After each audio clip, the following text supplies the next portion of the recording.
Friends இன்னைக்கு நம்ம veg பன்னீர் pasta தான் எப்படி செய்யலான்னு பார்க்க போகிறோம். வாங்க வீடியோக்குள்ளே போகலாம். அதுக்கு நான் பாஸ்தாவை இதேமாரி பாயில் பண்ணி எடுத்து வச்சுக்கிட்டேன். இப்போ இதுக்கு தேவையான காய்கறி எடுத்துக்கிறேன்.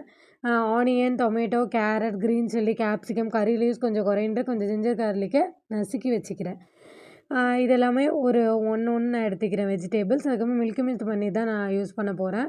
தவா எடுத்துக்கிட்டு அது 1 டேபிள் ஸ்பூன் கீ விட்டுட்டு நான் அந்த கட் பண்ணி வச்சுருக்கிற பன்னீர் அதில் ஆட் பண்ணிக்கிறேன். கொஞ்சம் 1/4 டீஸ்பூன் உப்பு, 1/2 டீஸ்பூன் சில்லி பவுடர் ஆட் பண்ணிவிட்டு ஒரு தவா எடுத்துகிட்டு அதில் 2 டேபிள் ஸ்பூன் ஆயில் ஊற்றிட்டு சோம்பு போட்டு நான் கட் பண்ணியிருக்க வெஜிடபிள்ஸ் அதுக்கப்புறம் எல்லாமே 1/2 டேபிள் ஸ்பூன் போட்டுக்கிறேன்.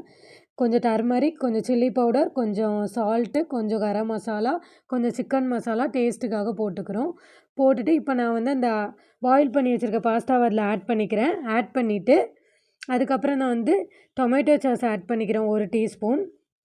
அதுக்கப்புறம் நான் செஸ்வான் சாஸ் 1 டீஸ்பூன் ஆட் பண்ணிக்கிறேன். ஆட் பண்ணிவிட்டு நான் சால்ட்டு கரெக்டாக இருக்கான்னு பார்த்துக்கிறேன். பத்தலனா நீங்கள் கொஞ்சம் எக்ஸ்ட்ரா ஆட் பண்ணிவிட்டு ஃப்ரை பண்ணி வச்சுருக்க பன்னீர் அதில் ஆட் பண்ணுறேன். இப்போ நம்மளுக்கு டேஸ்டியான வெஜ் பன்னீர் பாஸ்தா ரெடி ஆகிடுச்சு.